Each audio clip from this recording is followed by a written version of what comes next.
Hello everyone, আসসালামু আলাইকুম। সবাই কেমন আছেন? আলহামদুলিল্লাহ, আল্লাহর রহমতে আপনাদের দোয়ায় আমিও ভালো আছি। আজকে আমি আপনাদের যে ভিডিওটা দেখাবো সেটা হচ্ছে চুড়ি। নর্মাল মাঝের যে মুঠ চুড়িগুলা ছিল, নর্মাল কাচের চুড়ি, এই নর্মাল কাচের চুড়ি কিন্তু আমরা মার্কেট থেকে 50 থেকে 60 টাকা করে কিনতে পাই। এই নর্মাল কাচের চুড়িটাকে সাথে আমরা দুইটা এক জোড়া চুড়ি যখন আমরা হাতের কাজ করে এটাকে একটা সেট বানাই, তখন দেখুন এই নর্মাল কাচের চুড়িটা কত গর্জিয়াস লাগে, খুব সুন্দর লাগে কিন্তু। তো আপনারা চাইলে এরকম নর্মাল কাচের চুড়ির সাথে ম্যাচিং করে হাতের কাজ করে দুইটা চুড়ি বানিয়ে যখন একটা সেট বানাবেন, তখন নর্মাল জিনিসটা কিন্তু আর নর্মাল থাকবে না, তখন একটা গর্জিয়াস রূপ দিবে। তো চলুন দেখে নেওয়া যাক আজকে যে চুড়ির কাজটা আমি করেছি সেটা হচ্ছে 3D রোজ স্টিচ। তো 3D রোজ স্টিচ কিভাবে আপনারা সেলাই করবেন সেই ভিডিওটি আমি আপনাদের আজকে দেখাবো। তো এখানে প্রথমে আমি প্লাস্টিকের চুড়িতে কাপড় পেঁচিয়ে নিব। এখানে তার বলার কিছু নেই, কাপড় পেঁচাবো নর্মালভাবে, সেটা আপনারা আগেও আমার ভিডিওতে দেখেছেন। এখন আবার চলুন আপনারা সম্পূর্ণটা ভিডিও না টেনে আপনারা ভিডিওটা দেখুন।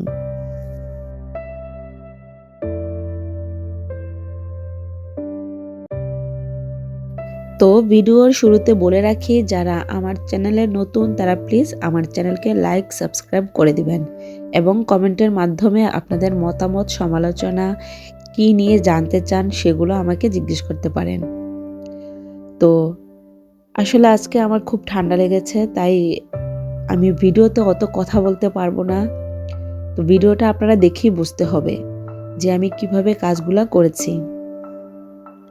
এখন আমি যে কাপড়ে আমি আঠাটা লাগাবো সেটা V6000, এটা 80 থেকে 100 টাকা করে নিবে। এটা অল্প দিলেই হয়ে যায়, খুবই এটা হার্ড একটা আঠা, তাই অল্প একটু দিলেই হয়ে যাবে।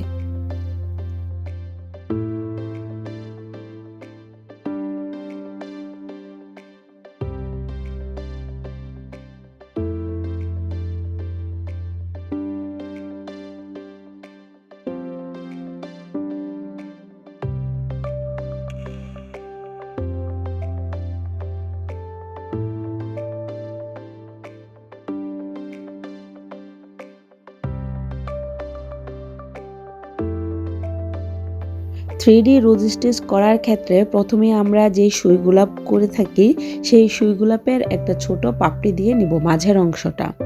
3Dর যে মাঝের অংশটা আমরা দিব সেটা আমরা সুই গোলাপ করার ক্ষেত্রে যেভাবে পাপড়ি করে থাকি সেই পাপড়ি অনুসারেই আমরা এই মাঝের অংশটা পেঁচিয়ে নিব।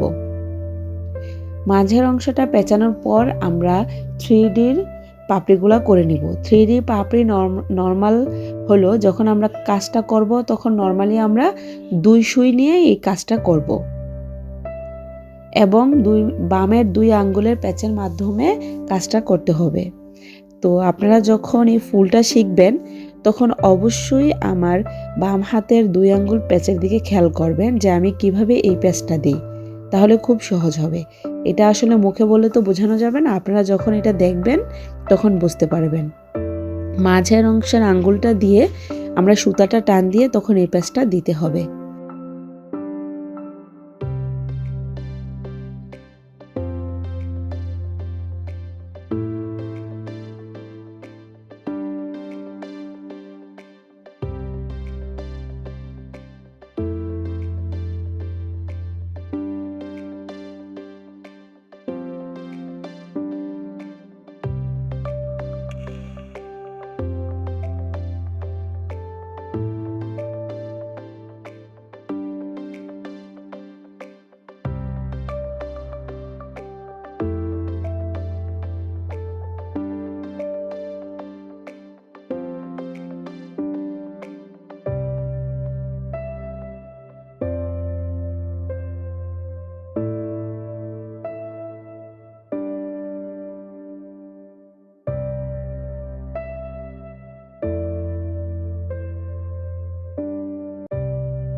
অনেক আপুরাই আমাকে কমেন্টে এই চুড়িগুলার ডিটেলস সম্পর্কে জিজ্ঞেস করেন যে আমি এই চুড়িগুলা কোথা থেকে কিনি, বা যেই চুড়ির বেসটা সেটা আমি কোথা থেকে কিনি, বা এটার নাম কি।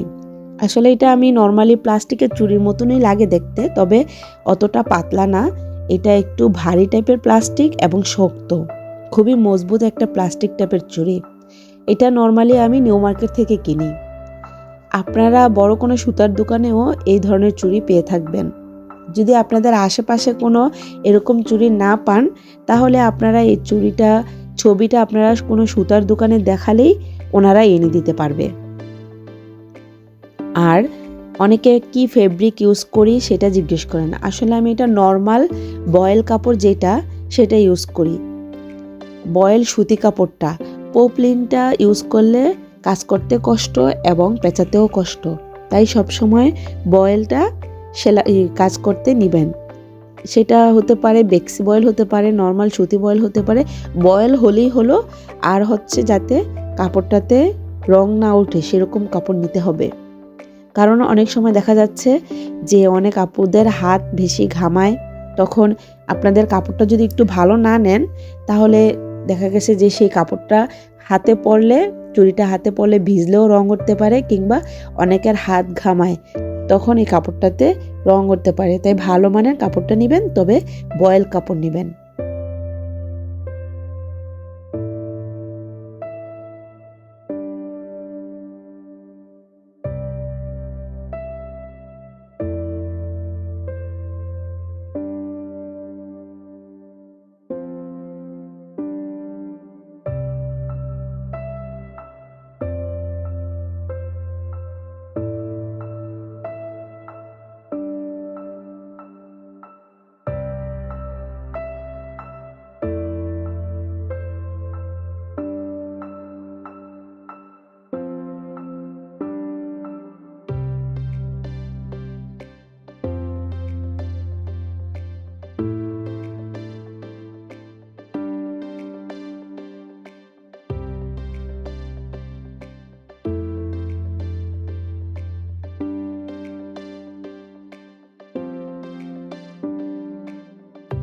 আবার অনেক আপুরা আমাকে কত নম্বর সুই ইউজ করি সেটাও জিজ্ঞেস করেন।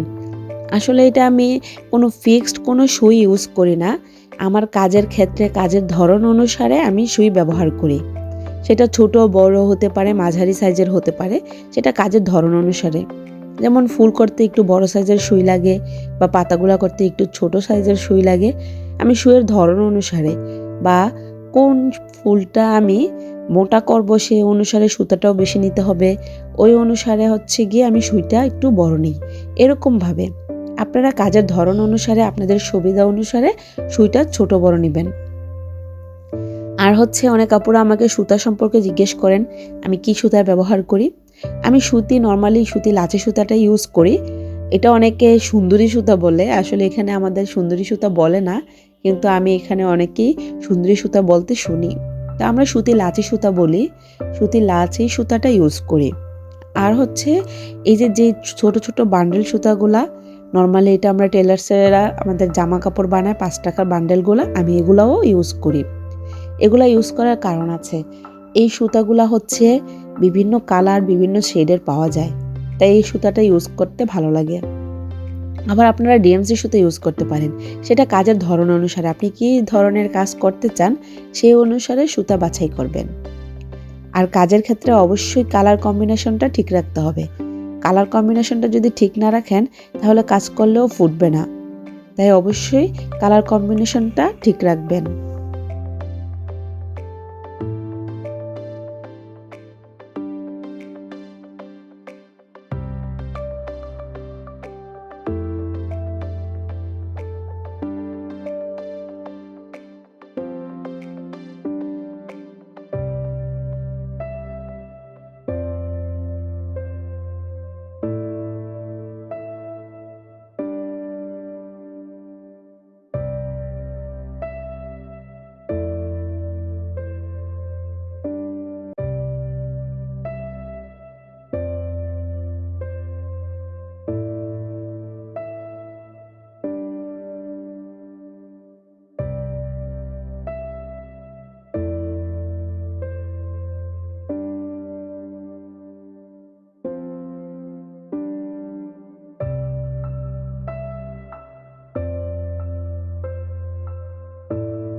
তো আমার চুড়ির কাজ কমপ্লিট হয়ে গেল। সেমভাবে আমি আরেকটি চুড়ি এরকম করেই করে নিব। এভাবেই আমরা কাচের চুড়ির সাথে হাতের কাজ করে একটি চুড়ির সেট বানাতে পারি। তাহলে নর্মাল যে কাচের চুড়িটা সেটা খুবই গর্জাস লাগবে। তো এতক্ষণ ধৈর্য সহকারে আমার ভিডিওটি দেখার জন্য ধন্যবাদ। আর আপনারা নেক্সট আমি কি ভিডিও চান সেটা আমাকে অবশ্যই জানাবেন। আল্লাহ হাফেজ।